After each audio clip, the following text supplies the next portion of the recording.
Hi, everyone. It's wonderful to be back again with, Rabbanit Adena Berkowitz, developments of Rooksie David, in conversation with Dr. Rene Levy on Jewish unity. Here now is Rabbanit Adena Berkowitz. hi, thank you so much. It's wonderful to be back with Dr. Rene and Rooksie, and we have a very special guest that I'm going to have Rooksie introduce as part of what we've been exploring in these last number of weeks, which is how does Sinat Chinam manifest itself? We usually think about it as on a more sort of, I would say, a communal impact.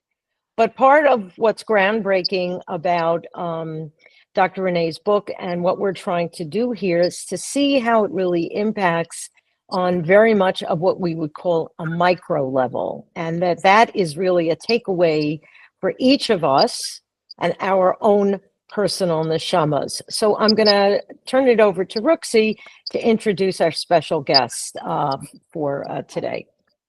Thank you, Rabbanit Adena. I would love to introduce my friend, colleague, Andrea Levin.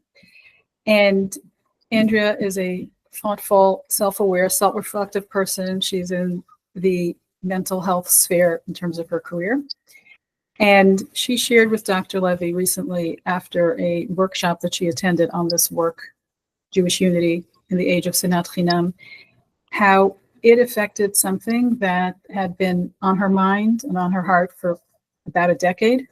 And then practically she was able to, once she had the awareness of what this mitzvah really requires of us and how it applies, as you said, Rabbanit Adena, on the micro level, the work and the mission is not only to change the global scale of Jewish Sinat Chinam, but to person,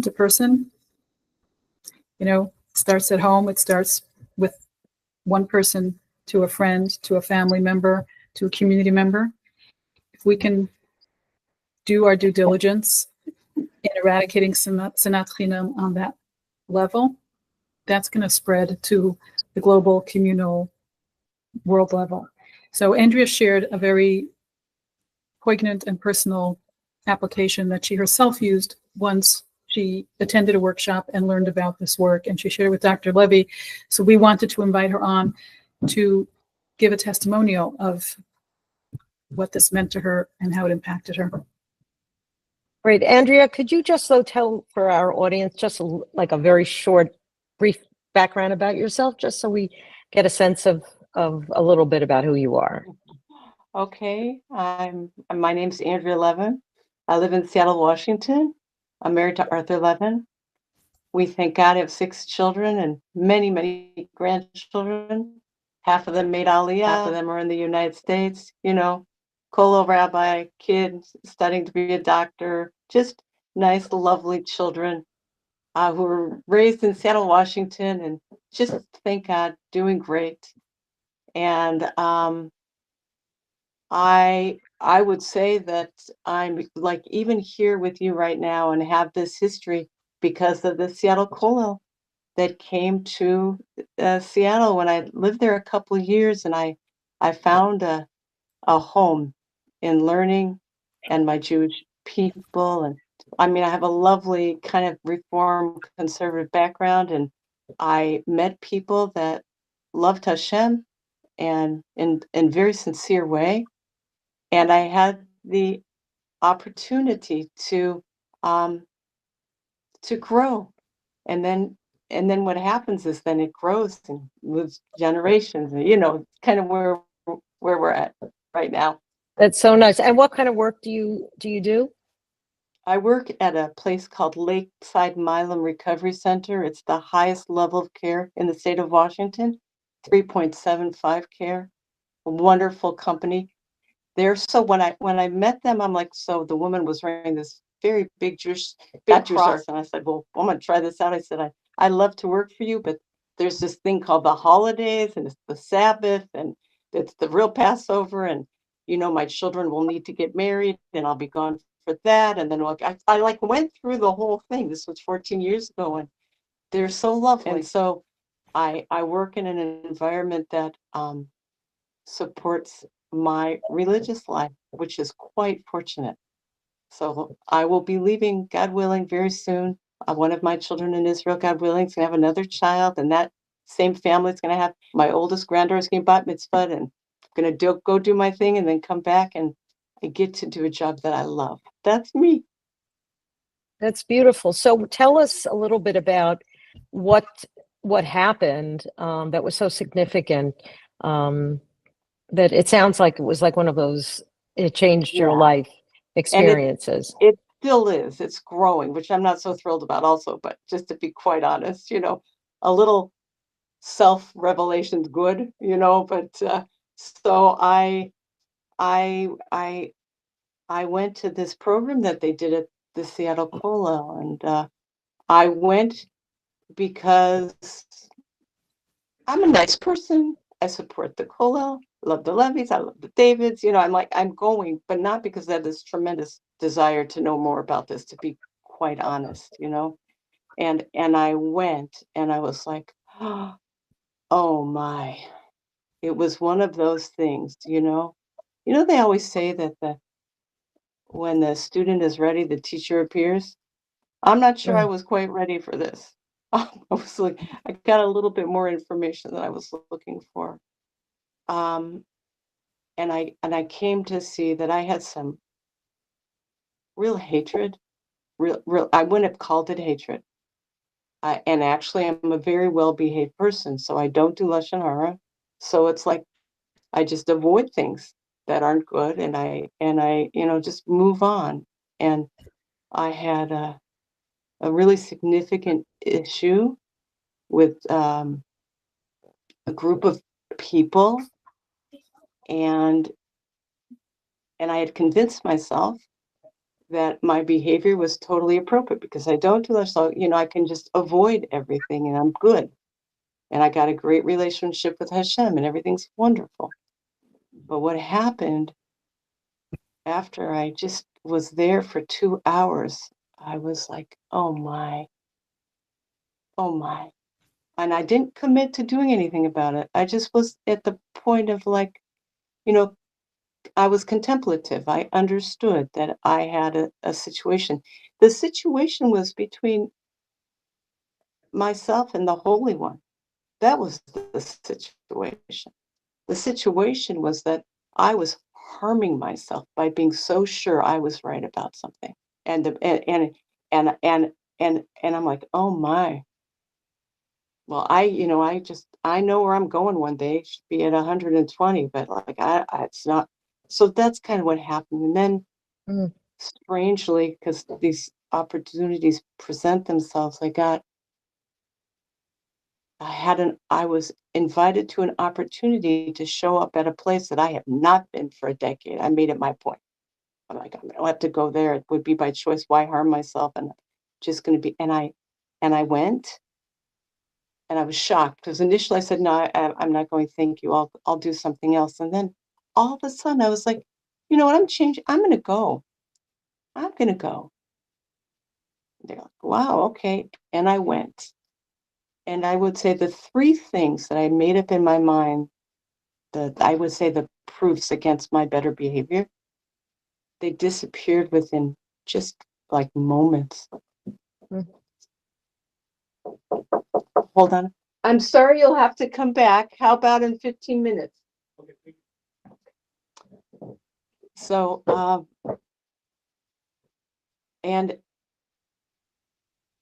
it was such an amazing experience. Like there was love and light there. There was connection.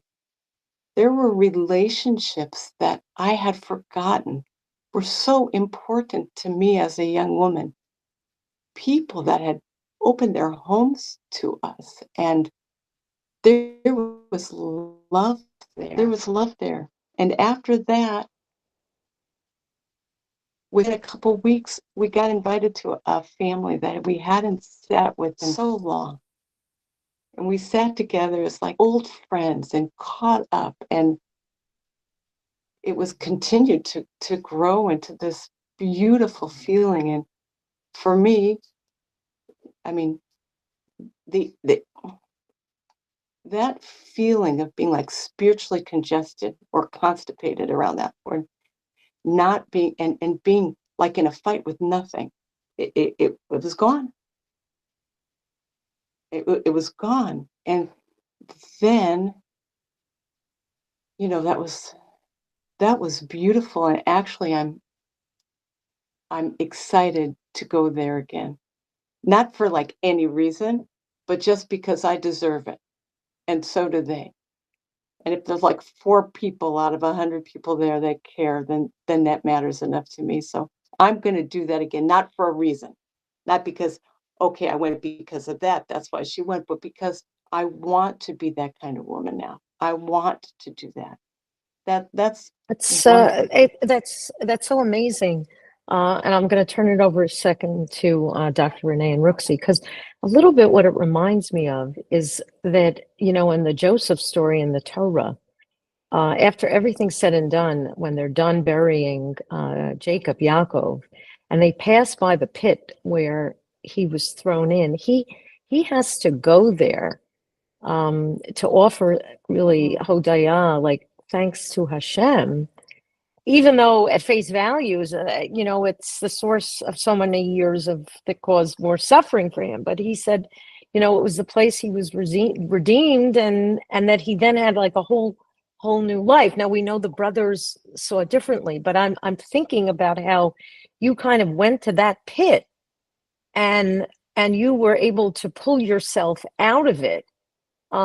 In a way, we're not even knowing for so many years how deep you were still, still, Oh, still yes. stuck there. Dr. Rene, what's your take on this? Because it's really your book together with Rooksie and the seminars that you do, and maybe you can expand on it for our listeners and viewers so they get a better sense of what you were conveying that so impacted Andrea.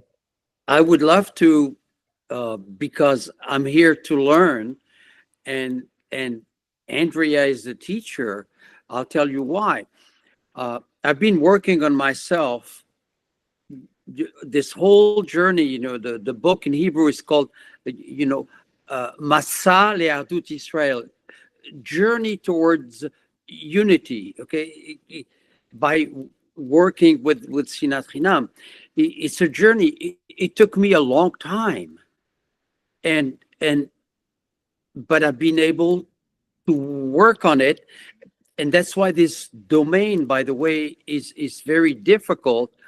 This Women's Jewish Unity Initiative, the women who participate cannot just do the talk. They have to walk the walk. It's not like teaching Torah, that conveying information about Torah. There's tremendous, you can choose Musar, Tanakh, you can say anything you want. And so the teacher, a good teacher, is one who conveys the information. Here, a good teacher is Andrea. Why? Because she went through the experience.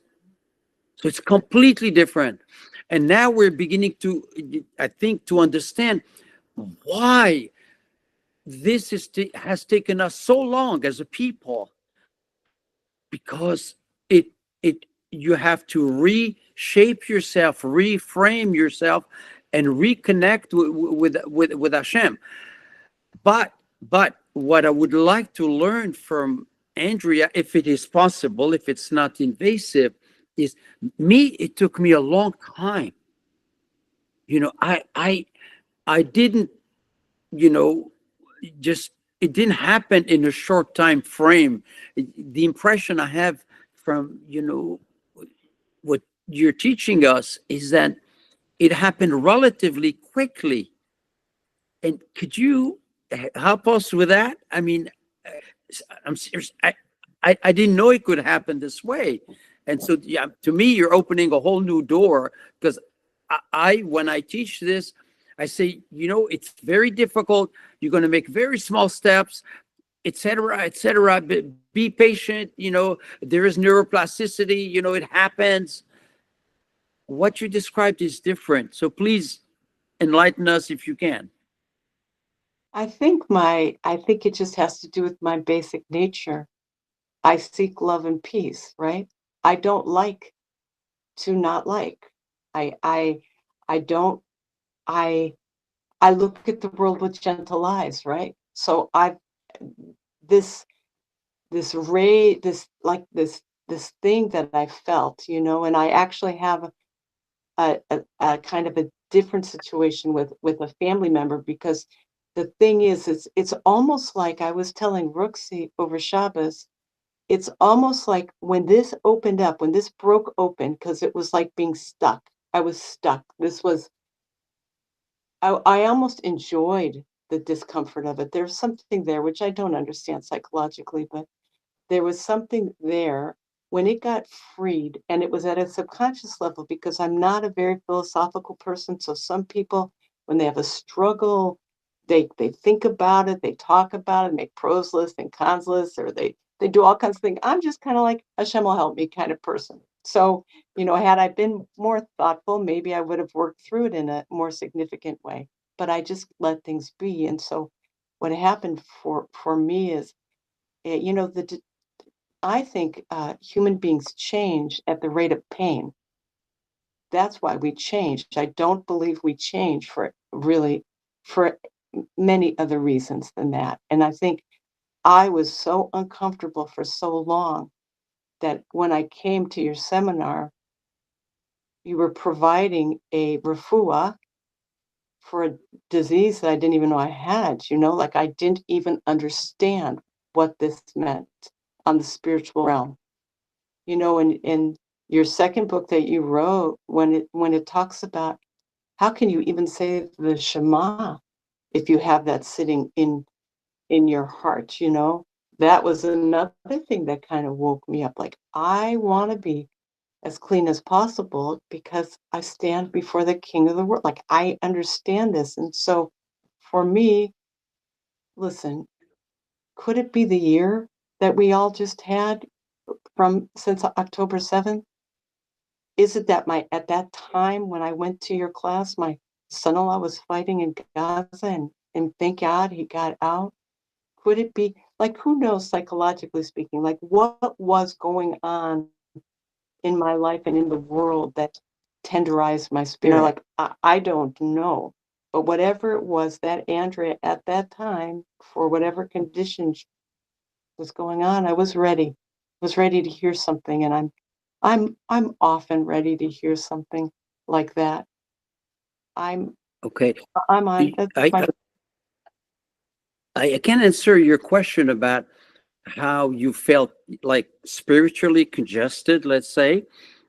What happens is, while you were transporting these issues in your heart, inside of you, according to what I know, the reason it can last for quite some time is because hatred has this capacity to answer a fundamental dimension of our life, which is what Viktor Frankl calls the search for meaning. Hatred absolutely delivers that. Once you feel victimized, and so the hatred is like the refuah for the injustice that was done to you, and so that's why you don't feel guilty at all vis-a-vis Hashem or vis-a-vis anybody. We feel justified completely because we have been victimized. So I hope, I mean, what you're describing gives me, is so uplifting about the potential for people to understand just that you're in a trap and you can get out of it, but actually quickly you can. Right. The minute you think rationally, you distance yourself from it, you stop feeling, completely taken over by that victimhood of that episode with those people. So you took your whole life, you surrendered it to this 1 or 2 or 10 people, your whole life to them. And here you are, the mother of adult children. And So I started feeling ashamed myself because I was grandfather, you know, and I mean, 10, my grandchild is 30 years old. So it began 30 years ago. And obviously when you're a grandfather, so I said, there's no way. So you're right. You can quickly move. But one thing you did, which is very important, is you went into the lion's den, or as you know, Rabbanit Adena said, you went to the pit, you went to the lion's den. See, that's extremely important because that opens the door to forgiving the other, because you're healing yourself. You're not forgiving even the other, you're healing yourself. Yes. And you rediscover them exactly as you described. But you made the move, right? And so if that seminar or that realization helped you say, no, I'm not going to continue to hide from them or to avoid them, let's say, okay? Because what we do is very convenient. We just avoid them because we don't need all these people, you know, so we can certainly avoid them. But we don't realize during all that time, we pollute ourselves, you know. We not only, you know what, Dr. Rene, we not only pollute ourselves, but it's what I call the backpack problem, which is we're carrying the backpack on our back. Yeah. And we're carrying those extra pounds. Yeah. And just by saying, because sometimes in your case, you were able to resolve it. Sometimes it perhaps doesn't work, but you got to get that backpack off of your back, because the only one that's suffering is the one who's carrying too much weight that is giving them what, you know, they used to call, it's like curvature of the spine. It's the curvature of your neshama, of that is preventing you from being able to stand upright and say, I got to move ahead here.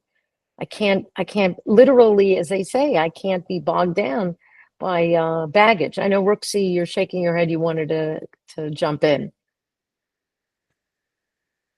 Sorry, we can't hear you. Yeah. I'm just agreeing with, I'm nodding in agreement, and, you know, everything that's been said here, I can only echo and share my own experience. And similar to Andrea's is that when I first read the book, I realized I was doing it all wrong. I thought that I have good interpersonal relationships. I might have good interpersonal skills, but underneath those skills, which were very congenial, very friendly, I realized that I just really didn't like some people, and that it's really not okay not to like another Jew. And I had to bring myself to really fundamentally treat people differently. And family members, colleagues at work, a mindset going into a new job that I started in September. And it served me in that I think it makes me more successful in those milieus, because I really am very open-minded and very open-hearted when I deal with people. And I'm also very authentic if I'll say, like, you know, you said that thing and I heard it like this. What did you really mean? And I just cleaned it up really quickly. And that really has been such a gift in my life, as opposed to the avoidance, the festering, the like writing people off in my mind, even if I'm smiling at them. That's really inauthentic. And I strive to be an authentic person with a very clean slate, no baggage, no backpack. And certainly I've seen it in the workplace that people trust me more. Because there's no agenda. It's what they see is what they get. Dr. Rene, go ahead. Thanks. Thank you, Rooksie. And we haven't even said what is, to me, the most important dimension is that it completely transforms my relationship with Hashem. So we speak like Ben Adam Lachavero all the time, but it's all mostly Ben Adam Lamakom. Even if they notice that you avoid them, etc., you still have to account to Hashem because they're his children, just like you and your children and your grandchildren. They are his children. So if Hashem is part of your life in any way, shape, or form, you know, even if you say bracha motzi once a week, whenever you invoke Hashem, you are, look what you're doing to his people. And if you look for a rationale, you find that there's none. On top of that, you hurt yourself and you hurt them because they're his children. And so it's lose, lose, lose. It's a trap. It's a huge mental trap, you know, and that's why, you know, I cannot say that's why, but I believe Hashem it will help us if we make the initial steps. But he's not going to transform us in perfect AI robots. They're going to like everybody. That not, because then we're no longer role models. If we don't have people like Rooksie, like Andrea, you know, who have made the effort, have seen the change, you know, that's what Hashem wants from us, is that we convey that to other people. Then our people will become role models, because remember, Jewish history is a story of two hatreds that are mirror images. They're exactly identical. Both of them are absolutely baseless. One is anti-Semitism, which we know comes towards us, and we know it's baseless because they invent stories.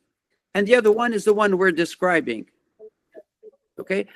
And so when we deviate in terms of our group, Sinat Chinam, we automatically trigger anti-Semitism. That's a mechanism is described in chapter 10 of the book. Okay? So our history is that Hashem expects us to overcome our baseless hatred. Anti-Semitism will stop, but then we can be role models to humanity, because humanity is going to say, look at these people. They eliminated hatred. And people who support Hamas, etc., against Israel will be ashamed. But only if we make the effort that you've done. Boy, halavai, that should come to pass, because I think that idea of being Orla Goyim, in other words, being the role model for others, you know, as they say, charity begins at home. Like, we have to figure out a way to just despite differences and despite all the different backgrounds and theories and ideologies, et cetera, to try to come together on just loving each other. And because, as we've said so many times, you know, sometimes in theory you can love someone, but it's what Rooksie said. You have to figure out how to like people. That's not so simple, because in theory I could say, oh, I love every Jew. You know, we're all one big people and everyone counts. And without one Jew, it's like a Sefer Torah that has one letter that's puzzle, etc. But it's not even, to me, it's not about loving people. It's about being able to like somebody who is not like you. And that, you know, and I hope we'll hear more from Andrea, because I'm sure people listening saying, okay, but what exactly went on at this seminar? You know, how did this change your life? So we can't give it all away that quickly. You know, we have to entice people to come back to get the secret formula. You know, this could be the secret formula like Coca-Cola. You know, nobody except they're like two people, you know, and even the mashgiach doesn't know the full formula. They know what could be in it, but they don't know the full formula. So we have to figure out on this, what's the full formula here? Rabbanit Adena, you're a genius, because by bringing up Coca-Cola, she works in addiction, and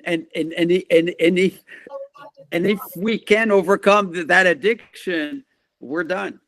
That's it. All right. So I don't have a quote to say l'chaim to, but thank you, Andrea, great to have you, and thank you, Rooksie and Dr. Rene.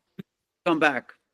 All right, absolutely. You have to come back. We have to come back for part 2, so we can learn a little bit more of the nitty gritty of what exactly what exactly was so transformative, because that's a formula I think we need to get the patent on and figure out how to sell it.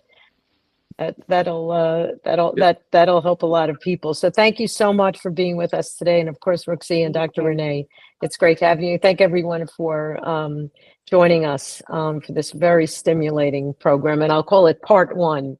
To come back for part two. Thank you so much. Thank you, Rebitson. Thank you. Thank you. Bye-bye.